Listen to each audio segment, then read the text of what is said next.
We want to talk about President Trump. The White House says that Trump will attend Sunday's game between the Washington Commanders and Detroit Lions at Northwest Field in Landover, Maryland. Trump will be in attendance to celebrate the veteran commemoration at halftime of the game, joining Commanders owner Josh Harris in the owner's suite. Pat McAfee first announced the news, and the Trump administration later confirmed the news by sharing McAfee's report on social media. Fox 5 DC evening anchor Jim Lokay is here. He's also the host of Fox 5's Like It or Not and The Final Five. Jim, I hear that you're going to be at the game, correct? That is the plan, Austin. Yeah, we're going to head out there on Sunday.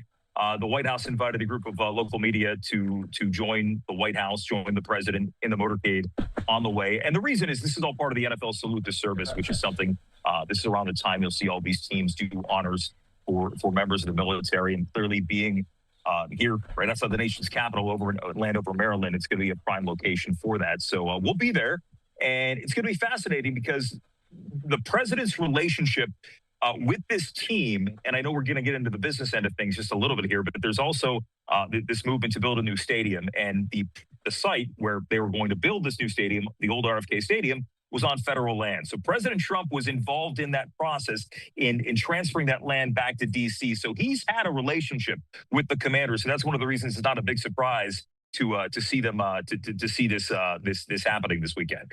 So, yeah, the plan to build a new stadium, Trump basically was beefing with the organization, threatening to halt the team's plan to build that stadium if they didn't bring back their old Redskins moniker. Have they buried that hatchet?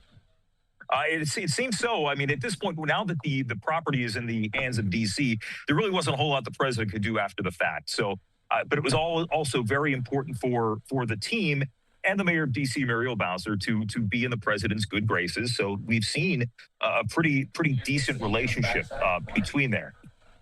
So, by the way, because of the government shutdown, the Pentagon says there is no funding for potential flyovers for the NFL's game.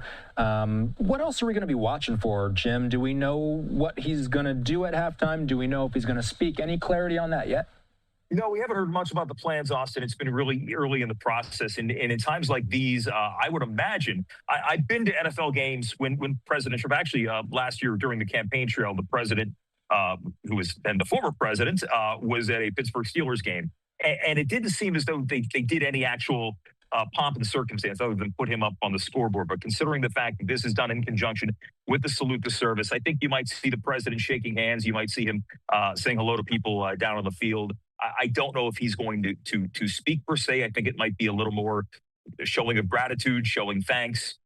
You might see some shots of him up there in the owner's box. But as far as we know, and it's early on in the process, we've not heard if there's going to be any sort of formal ceremony during the game this weekend. Jim Lokay taking to the streets with us tonight. Jim, thanks for joining us. We'll look out for some of your coverage on Sunday.